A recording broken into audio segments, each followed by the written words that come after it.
আসসালামু আলাইকুম ওয়া রাহমাতুল্লাহি ওয়া বারাকাতুহু।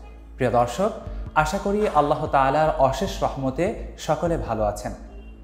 আমরা আজকে এমন একটি বিষয় নিয়ে আলোচনা করব, যে বিষয়টি আমাদের জীবনের অভিশাপের মতো কাজ করতে থাকে, জীবনের সমস্ত সুখকে কেড়ে নেয়, সফলতার পথকে বন্ধ করে দেয়। সেটি হলো অলসতা ও গুনাহ। এই অলসতা ও গুনাহ থেকে কিভাবে বাঁচব? কেননা অলসতা মানুষকে গুনাহের দিকে ধাপিত করে। অলসতা থেকেই মানুষ গুনাহের দিকে নুয়ে পড়ে। অলসতা মানুষের জীবনের সুখকে কেড়ে নেয় এবং মানুষের জীবনে দুঃখকে বয়ে নিয়ে আসে।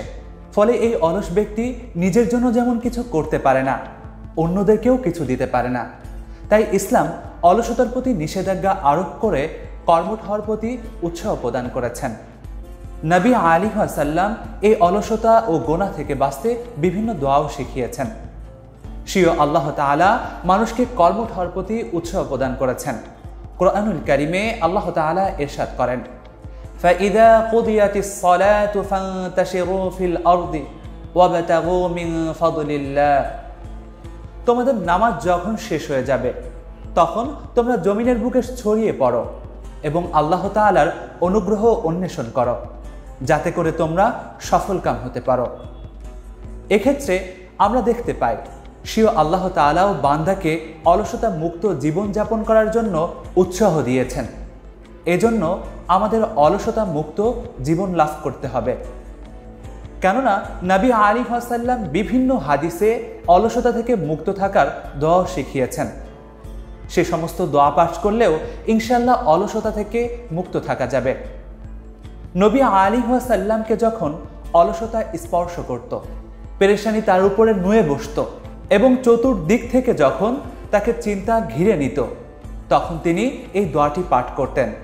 দোয়াটি হলো, আল্লাহুম্মা ইন্নী আউযু বিকা মিনাল হাম্মি ওয়াল হাযান ওয়াল আজজি ওয়াল কাসাল ওয়াল জুবনি ওয়াল বুখল ওয়া দালা'আদ দাইনি ওয়া গালাবাতির রিজাল।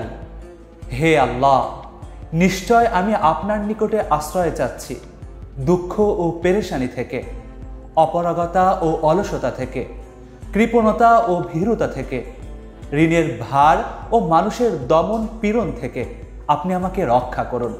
এই দোয়ার ব্যাপারে হযরত আনাস রাদিয়াল্লাহু তাআলা আনহু বর্ণনা করেন। তিনি বলেন, নবী করিম সাল্লাল্লাহু আলাইহি ওয়াসাল্লাম যখনই অলসতা অনুভব করতেন, চিন্তা অনুভব করতেন, দুঃখ পেরেশানি তাকে স্পর্শ করত, তখন এই দোয়াটি পাঠ করতেন।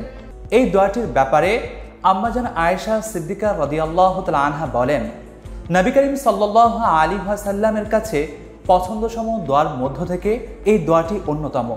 তিনি এই দোয়াটি অলসতা যখন তাকে স্পর্শ করত তখন এই দোয়াটি পাঠ করতেন, চিন্তা যখন তাকে নুয়ে ফেলত তখনও তিনি এই দোয়াটি পাঠ করতেন, এবং যখন তিনি পেরেশানি যুক্ত হতেন তখনও তিনি এই দোয়াটি পাঠ করতেন।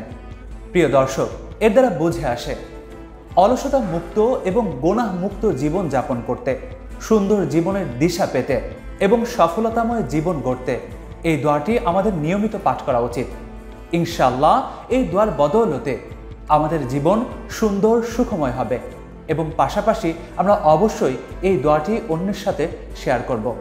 আশা করা যায় আল্লাহ তাআলা আমাকে, আপনাকে, সকলকে এই দোয়ার বদৌলতে সুন্দর জীবন, অলসতামুক্ত জীবন এবং গুনাহমুক্ত এক জীবন দান করবেন। আমিন। আসসালামু আলাইকুম ওয়া রাহমাতুল্লাহি ওয়া বারাকাতুহু।